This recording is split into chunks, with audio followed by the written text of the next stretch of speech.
Toujours avec ma consoeur du JDD Hélène Rouet, avec Vincent Roy, journaliste, essayiste. On vient d'en parler dans le flash d'information. Salah Abdeslam et cette clé USB, le parquet antiterroriste demande la mise en examen du terroriste et de son ex-compagne. Écoutez, Céline Berton, directrice générale de la sécurité intérieure. Elle estime que Salah Abdeslam, bien qu'encore radicalisé, n'est pas impliqué dans un projet d'attentat. Il n'est pas mis en cause dans un projet d'attentat. Salah Abdeslam est un individu qui demeure radicalisé et convaincu de l'idéologie mortifère qu'il a suivie pendant des années, qui l'a conduit à passer aux actes que vous connaissez. Nous n'avons pas de raison de penser, mais une fois encore, je n'irai pas sur des champs d'expression qui relèvent de l'autorité judiciaire, qu'il soit impliqué sur des réseaux d'une autre nature. Et sa compagne, qui donc lui a fait passer cette clé USB, elle a un profil terroriste pour la DGSI ? Elle fait l'objet d'investigations sur lesquelles je ne vais pas me prononcer parce qu'une fois encore, la justice conduit des investigations actuellement. Vous la surveillez, en tout cas, elle est dans vos radars. Ce type de profil fait évidemment partie des gens qui doivent être nos cibles. On surveille, dit donc la directrice générale de la sécurité intérieure. Qu'en pense Éric Nolot, notre confrère de CNews ? J'ai l'impression que la France, c'est une opération porte ouverte en continu. Vous avez des supporters marocains qui organisent des pyrotechnies, Vous avez un clip de rap tourné illégalement qui tourne au drame que l'on sait, avec des affrontements avec la police. À Rieux-la-Pape. Voilà, à Rieux-la-Pape, avec des victimes, puisque des gens ont dû être relogés. Donc, les gens font ce qu'ils veulent en France, en réalité. C'est-à-dire qu'on les laisse faire, on ne se respecte pas et ils ne nous respectent pas. Et chacun à sa manière, évidemment, c'est des ordres de gravité très différents, mais vient s'essuyer sur la France comme on s'essuie les pieds sur un paillasson. Oui. En fait, c'est l'ordre des valeurs qui pose problème, Vincent Roy. J'entendais ce matin Mathieu Bonnet du service politique de CNews et qui disait mais tu roules à 35 km/h, tu te fais verbaliser parce que tu roules 5 km/h au-dessus et à côté de ça, on a ça. Personne ne peut comprendre que monsieur Abdeslam, c'est comme ça qu'on prononce. D'ailleurs, c'est pas la peine de prononcer son nom, mais enfin que ce monsieur est un ordinateur dans sa cellule, que on lui fournisse des clés USB. Alors, je me suis laissé dire, je ne sais pas si c'est vrai, mais je me suis laissé dire que la question de l'ordinateur avait été posée au précédent ministre de la Justice, avant monsieur Darmanin, et que c'était remonté jusqu'à lui, et qu'il avait décidé finalement qu'on pouvait lui donner l'autorisation d'avoir monsieur Didier Migaud, je crois, qu'il pouvait avoir son ordinateur. Donc, c'est formidable. On a le personnage le plus dangereux de France. Qui peut comprendre que le monsieur Abdeslam, encore une fois, s'est marié en prison, il a une liaison, il a des parloirs familiaux. Enfin, mais qui peut comprendre cela ? Alors qu'on nous a dit, dès le début, qu'il était à l'isolement, qu'il était l'individu le plus protégé, le plus à l'isolement de France. Le plus à l'isolement de France, absolument. Donc lui, il a des privilèges que même, alors pour le coup, Nicolas Sarkozy n'avait pas. Ouais. Et surtout, pardonnez-moi de regarder la coïncidence des dates. C'est-à-dire que le 13 novembre, c'est dans 2 jours. Comment on explique ça aux familles ? Comment on explique ? C'est assez hallucinant. Vous avez eu des témoignages sur Europe 1 et sur CNews qui sont absolument poignants de mamans qui ont perdu leurs enfants sur les terrasses, dans le Bataclan. Comment on peut expliquer ça aux familles ? C'est juste impossible. Par ailleurs, il y a un autre chiffre qui, moi, me sidère un peu. Entre 50 et 80 détenus condamnés pour terrorisme islamiste sortent de prison chaque année en France. Pareil, comment peut-on expliquer ce chiffre aux victimes, aux familles de victimes ? Quand on connaît la difficulté aujourd'hui, si ce n'est l'impossibilité de la déradicalisation, on le voit bien avec Salah Abdeslam. Qu'est-ce qu'il a demandé ? Pourquoi il a demandé cet ordinateur ? Il a demandé, on a le droit normalement d'avoir un ordinateur en prison pour s'instruire, pour s'éduquer. Mais le directeur de la prison, qui est d'ailleurs le décisionnaire final, il s'est dit que Salah Abdeslam allait pouvoir se déradicaliser grâce à un ordinateur, à s'instruire, à s'éduquer. Mais comment on a pu autoriser ça ? Le coup de gueule d'Hélène Rouet sur Europe 1, on va parler de cette attaque au mortier, cet immeuble en feu, le tournage d'un clip de rap dégénère près de Lyon. C'était d'ailleurs dans l'énumération qu'a faite Éric Nolot à l'instant. Écoutez Alexandre Vincendet, le maire Horizon de Rieux-la-Pape, qui dénonce cet après-midi les fake news de l'opposition de gauche de Rieux-la-Pape, parce que non seulement il y a des choses qui se passent, mais en plus, évidemment, l'opposition au sein même de la mairie de Rieux-la-Pape dit mais non, pas du tout, c'est pas vrai. Vous avez même des élus d'opposition qui vous disent très gentiment, mais très clairement, qu'en fait, il y a la version officielle, il y aurait, je cite ce qu'ils marquent sur les réseaux sociaux, des versions alternatives. Or, les caméras ne peuvent pas mentir. Nous avons visionné avec Madame la Préfète, avec le DIPN. Les caméras ne peuvent pas mentir. Il y a plusieurs angles de vue. On a mis, fort heureusement, des caméras de vidéoprotection dans le secteur. Ces mêmes caméras dont l'opposition qui ment nous explique en permanence qu'elles sont inutiles parce qu'ils votent contre à chaque conseil municipal. Donc à un moment, il faut simplement rétablir la vérité.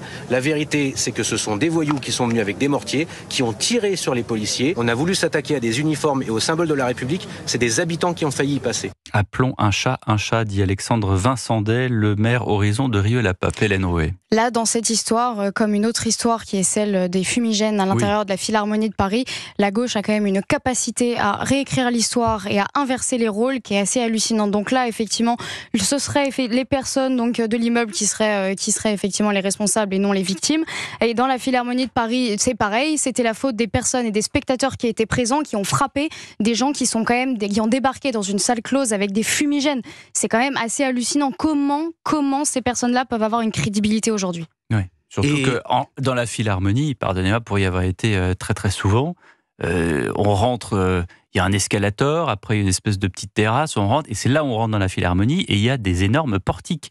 Et il suffit d'avoir une clé, ou un portable, ou un truc métallique, ça sonne, et le type vous dit, il faut repasser, et puis si vous repassez, puis si ça ressonne, il a un appareil qui vous scanne de haut en bas.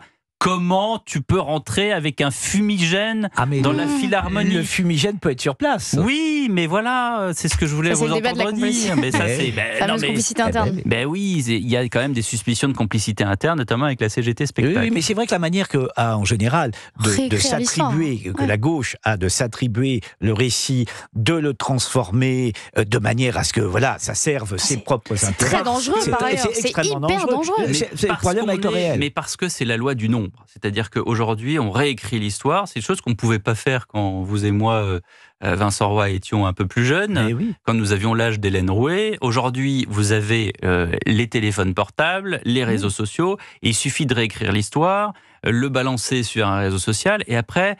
c'est parole contre parole. Oui, mais bon, dans la Philharmonie, il y a quand même des images, voyez-vous, avec les fumigènes. Il y a eu des vidéos qui ont été faites, etc. Donc c'est vrai que c'est fou de se dire non, mais c'est la faute des spectateurs qui ont frappé nos braves militants. C'est dingue, quoi. Nos braves militants qui avaient le droit d'avoir des fumigènes. Oui. Dans une salle close. On se rend compte à quel point c'est dangereux. Mais c'est mise en danger d'autrui. Bien sûr. Vraiment. La salle close qui, pour une grande partie, est faite de bois.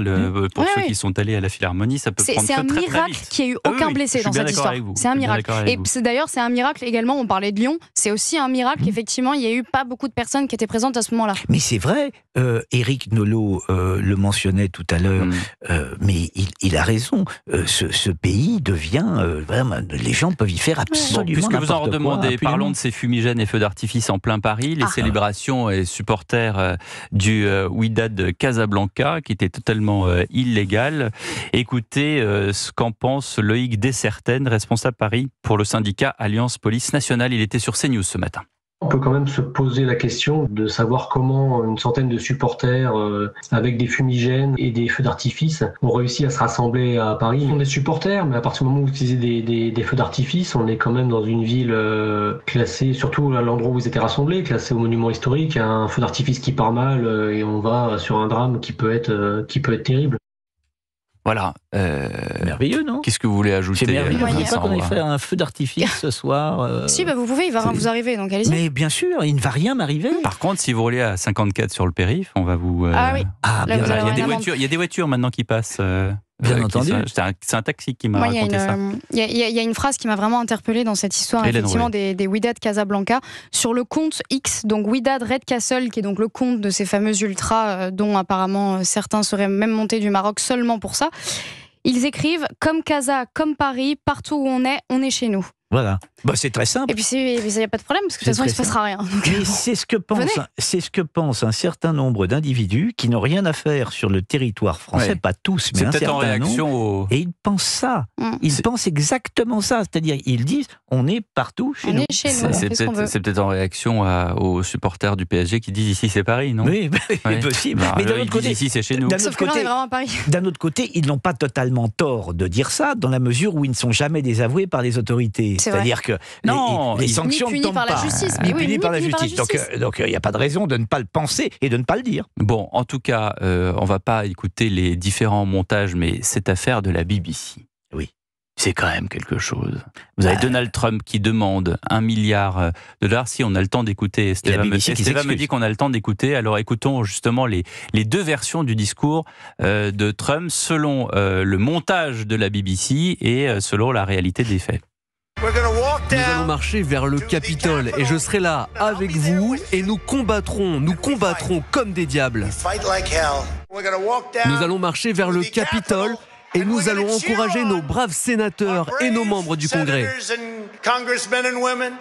Alors, ce n'est pas un jeu télévisé, c'est la réalité. C'est un documentaire sur Trump qui a été diffusé il y a 1 an sur la télé publique britannique. Et voilà comment est-ce qu'on présente les choses. Et la BBC, pourquoi faire? Et la BBC est obligée de s'excuser. Non mais comment est-ce que tu peux on peut pas diffuser un truc comme ça? On parle du président américain. Il n'y en a pas un dans son équipe ou même lui-même qui n'aurait pas regardé le documentaire en disant mais c'est pas du tout ce que j'ai dit. Est-ce que... Enfin, c'est dément de publier un truc pareil. C'est dément. Et chacun son service public. Et on ne peut pas obérer le fait que ce montage. Il n'y a que vous pour ce montage ait été réalisé à dessein. On ne peut penser que cela. On ne peut pas trafiquer un discours dans une telle mesure sans que il donne à croire que tout a été fait pour ça. Ce que j'aimerais voir, c'est les conséquences que ça va provoquer. Est-ce qu'on on verra bien. Ça. Il y a même des gens qui disent peut-être de la privatiser, la BBC, en 10 secondes. Vous savez, les fake news et les fausses informations, c'est pas seulement quelque chose qui concerne nos amis anglais et américains. C'est Thomas Legrand, hier, qui rapporte, effectivement, dans l'article de Paul Sugy, très bon article de Paul Sugy dans le Figaro, qui rapporte que CNews n'a pas de service politique, n'a pas de conférence de rédaction, n'a pas... Enfin bref, que c'est pas de toute façon une chaîne qui travaille. Qui viennent voir chez nous au 2e étage. Voilà, on lui montrera. Merci beaucoup Hélène Rouet, merci Vincent Roy. C'est la fin d'Europe 1 Soir.